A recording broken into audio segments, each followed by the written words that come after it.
Hi friends, welcome to Aadhish Samayal. இன்னைக்கு நம்ம பார்க்க போறது ரொம்பவே சிம்பிளான டேஸ்டியான காலிஃப்ளவர் 65 தாங்க பார்க்க போறோம். இது செய்யிறதுக்கு நமக்கு 10 நிமிஷமே அதிகம் தான். இது ரொம்பவே சிம்பிளானது, டேஸ்டியானது. இப்போ எப்படி செய்யிறதுன்னு பார்க்கலாம் வாங்க.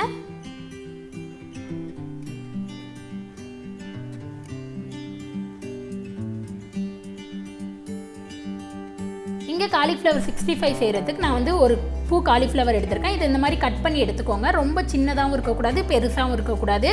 இந்த மாதிரி கட் பண்ணி எடுத்துக்கோங்க. அப்பதான் நமக்கு நல்லா இருக்கும். இப்போ இங்க ஒரு வாணல்ல 1 லிட்டர் அளவு தண்ணி ஊத்திருக்கேன். இதுல ஒரு அரை ஸ்பூன் உப்பு சேர்த்துக்கலாம். தண்ணி நல்லா கொதிக்கிற ஸ்டேஜ்ல இருக்கணும். இப்போ வந்து நம்ம கட் பண்ணி எடுத்து வச்ச காலிஃப்ளவரை சேர்த்துக்கலாம். இத சேர்த்து விட்டு நல்லா mix பண்ணி விடுங்க. இது நல்லா ஒரு கொதி வரட்டும், ஒரு நிமிஷம் வேகட்டும், நம்ம அதுக்கு அப்புறம் பார்க்கலாம். இப்போ பாருங்க இங்க நல்லா கொதிக்க ஆரம்பிச்சிருச்சு. இந்த ஸ்டேஜ்ல ஸ்டவ் ஆஃப் பண்ணிட்டு நம்ம வந்து இத ஃபில்டர் பண்ணி எடுத்துக்கலாம். இந்த மாதிரி பண்ணும்போது நமக்கு காலிஃப்ளவர் க்ளீனாவும் கிடைக்கும், டேஸ்டும் வந்து டிஃபரண்டா இருக்கும். இப்போ இத ஸ்ட்ரெயின் பண்ணிட்டு ஒரு பவுல்ல எடுத்து வச்சுக்கலாம்.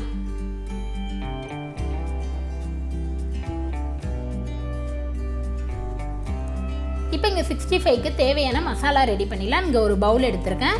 இதுல வந்து ஒரு 4 ஸ்பூன் அளவு கார்ன்ஃப்ளவர் மாவு எடுத்துர்க்கேன். இத சேர்த்துக்கலாம். ஒரு சின்ன பவுல்ல 3/4 பவுல் எடுத்துர்க்கேன்.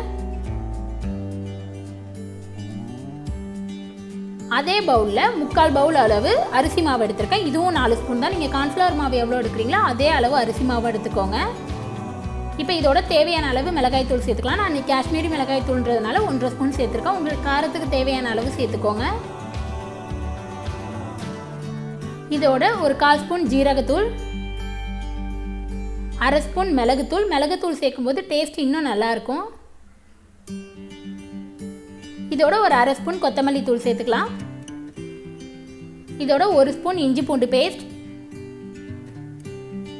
தேவையான அளவு உப்பு சேர்த்துக்கோங்க. இது எல்லாத்தையும் சேர்த்து விட்டு ஃபர்ஸ்ட் நல்லா மிக்ஸ் பண்ணி விட்டுருங்க.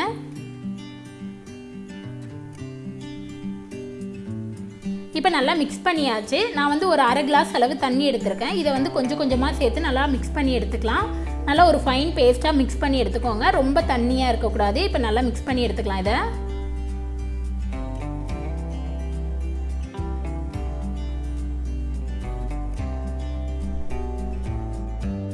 இப்போ நல்லா மிக்ஸ் பண்ணி எடுத்தாச்சு. இந்த மாதிரி நல்லா கொஞ்சம் கெட்டியாக மிக்ஸ் பண்ணி எடுத்துக்கோங்க. இந்த ஸ்டேஜில் நம்ம வேக வச்சு எடுத்து வச்ச காலிஃப்ளவர் சேர்த்துக்கலாம். நம்ம எவ்வளோ தான் ஸ்ட்ரெயின் பண்ணாலும் காலிஃப்ளவரில் கொஞ்சம் தண்ணி இருக்கும். அதனால் மாவு பிசையும் போது நல்லா கெட்டியாக பிசைஞ்சிக்கோங்க. இப்போ இது எல்லாத்தையும் சேர்த்து விட்டு நல்லா மிக்ஸ் பண்ணி விட்டுடலாம்.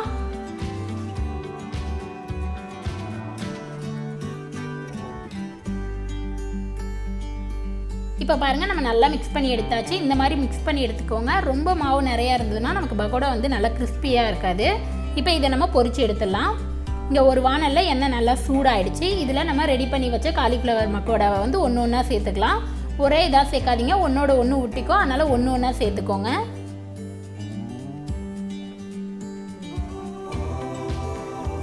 இப்போ இது எல்லாத்தையும் சேர்த்தாச்சு. சேர்த்து விட்டு ஒரு நிமிஷம் ஆகிடுச்சு. இப்போ இந்த மாதிரி ஒரு கரண்டி வச்சு நல்லா மிக்ஸ் பண்ணி விட்டுக்கோங்க. உடனே மிக்ஸ் பண்ணிங்கன்னா நீங்கள் வந்து மாவு உடைய ஆரம்பிக்கும். அதனால் இந்த மாதிரி ஒரு கம்பி வச்சு இப்போ நல்லா மிக்ஸ் பண்ணி விட்டுக்கோங்க. இப்போ இது நல்லா செவந்து வரட்டும். இப்போ பாருங்கள் இங்கே நல்லா செவந்து வந்துடுச்சு. நல்லா தனித்தனியாக உதிரியாக வந்துடுச்சு. இந்த ஸ்டேஜில் இதை ஸ்ட்ரெயினர் வச்சு நல்லா அரிச்சு எடுத்துக்கலாம். இதை அரிச்சு எடுத்து ஒரு பிளேட்டில் எடுத்து வச்சுக்கலாம். இது வந்து அவ்வளோ கிறிஸ்பியாக இருக்குது, நல்லா டேஸ்ட்டாகவும் இருக்கும். உங்களுக்கு டேஸ்ட் வந்து டிஃப்ரெண்ட்டாகவும் இருக்கும். கண்டிப்பாக நீங்களும் ட்ரை பண்ணி பாருங்கள். இதே போல் நம்ம மீதி உள்ள எல்லாத்தையும் பொரிச்சு எடுத்துடலாம். அவ்வளோதாங்க, நம்மளோட காலிஃப்ளவர் 65 சூப்பராக ரெடி ஆகிடுச்சு. இது ரொம்பவே சிம்பிளானது, டேஸ்டியானது. கண்டிப்பாக நீங்களும் ட்ரை பண்ணி பாருங்கள். உங்களுக்கு இந்த வீடியோ பிடிச்சிருந்துச்சுன்னா லைக் பண்ணுங்கள், ஷேர் பண்ணுங்கள், கமெண்ட் பண்ணுங்கள், மறக்காமல் சப்ஸ்கிரைப் பண்ணுங்கள். கூடவே இருக்கிற பெல் பட்டனை ப்ரெஸ் பண்ணுங்கள். அப்போ தான் நான் எப்போ வீடியோ போட்டாலும் உங்களுக்கு நோட்டிஃபிகேஷன் வரும். நெக்ஸ்ட்டு ஒரு நல்ல ரெசிபியில் உங்களை பார்க்குறது வரைக்கும் பாய்.